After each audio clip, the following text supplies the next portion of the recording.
Hi, I am doing a continuation on kind of foot care for athlete foot, and I've been in my garden, but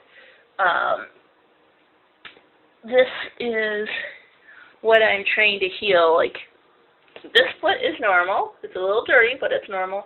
And then this foot has a rash, and I got this, I believe, through my landlady's dog. She didn't clean up after her dog, and it would defecate where I'd walk to go to my pick up my mail. And so eventually, just over the years, I got a foot infection, and I've been contending with it for over a decade. And anyways, I am I've been doing one remedy, which if you watch my videos, you'll see what they were. Now I want to do something kind of abrasive to accelerate removing dead skin. So I am going to grind up some almonds, and these are apricot kernels, and apricot kernels are also popular as an anti-cancer agent. However, I'm just going to use the almonds and the kernels as kind of like a skin abrasion thing. And I figure, I'll just add more. Like, I'm going to put a little sunflower seeds, a little sesame seed, little pumpkin seed. They all have medicinal therapeutic qualities. I'll put some sea salt in just to add minerals. And I will put some wakame, some kombu, which is a large seaweed, also for minerals. And I'll throw in some fenugreek, just simply because it could be something helpful for abrasion. And according to my other protocol, I will also add a couple of the previous items. My pureed overripe papaya, which is has an enzyme kind of quality, so it will remove dead skin, kind of digest it. Again, I will use some egg white, which is it kind of helps your skin. I don't know the technical thing. I just experienced its effectiveness. I'm going to add some fermented miso, fermented product, just for reestablishing flora on my skin.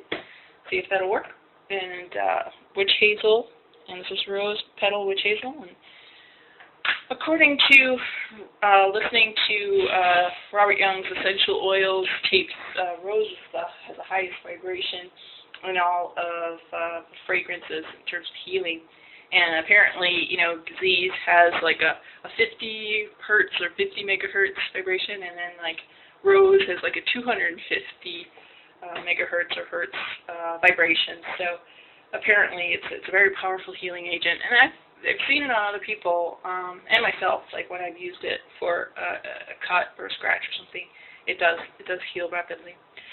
So I'm also going to use some watermelon rind, and watermelon is high in silica, and I'm just wondering if I can absorb the silica through my skin.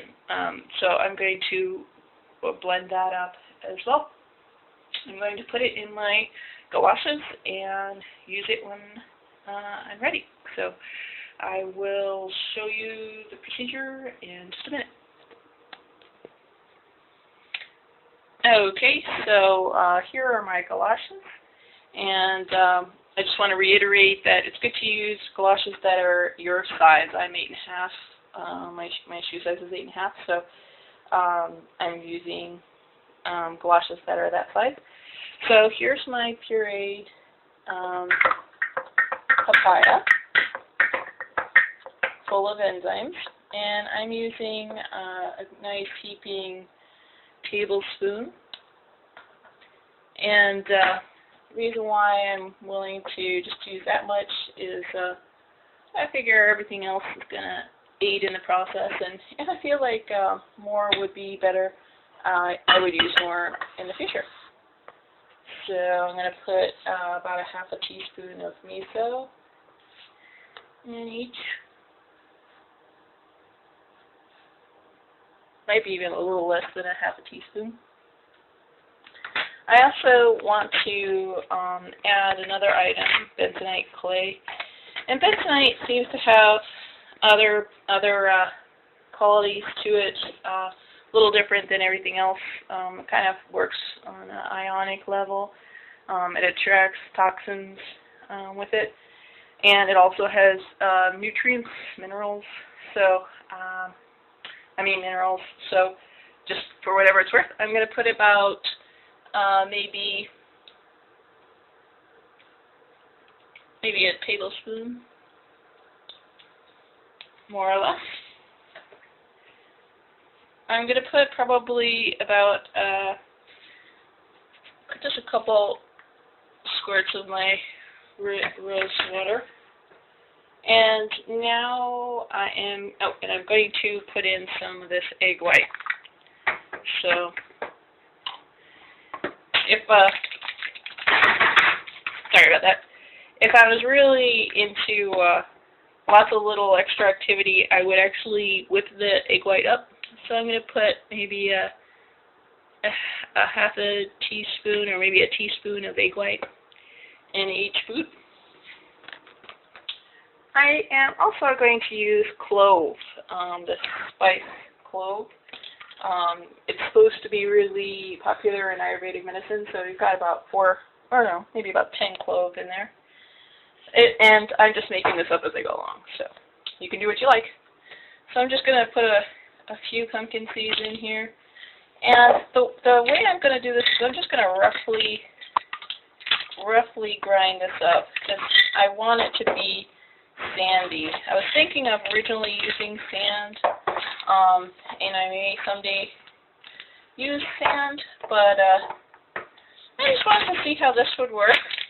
So there I had my almonds, my apricot kernels, fenugreek, clover, pumpkin seeds. Now I put in a few, like probably a teaspoon of sesame seeds. And I'm going to put a pinch of sunflower seeds.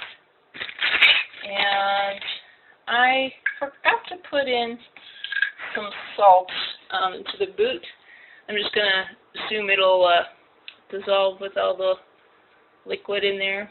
So, and I'm probably, upon reflection, I am going to put in some, I believe I'll put in some aloe. So I will grind this up. So I have run the grain mill for maybe pressed it maybe 5 or 6 times, and so this is what it looks like. It's becoming a little bit more pulverized than I wanted, so I think next time what I would do is I would do the bigger seeds first, and then the smaller seeds, I would add them later.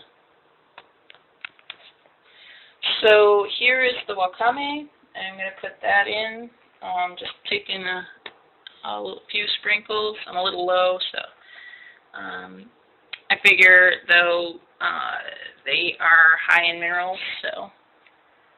And then here's the kombu. I'm going to cut that. So here is a strip of kombu, and I'm going to put the bigger strip on the right-hand side and the smaller strip on the left-hand side, because the worst of my my athlete's foot is on my right foot. I'm going to add one more thing to my blended thing. I'm going to put in a capsule of lysine, vitamin C, echinacea, golden seal, licorice, propolis, and garlic. It says it's odorless, but while I've consumed it, I agree it's pretty not very. I wouldn't say it's really hard on my breath, but there's still kind of an odorless. I mean, there's kind of a garlicky smell. However, for my cold sores, when I do use it, it's really helpful. However, you do want to drink a lot of water with it, because it can actually, for me, when I take lysine, if I fail to consume a lot of water, I actually can aggravate my cold sores. Yet lysine is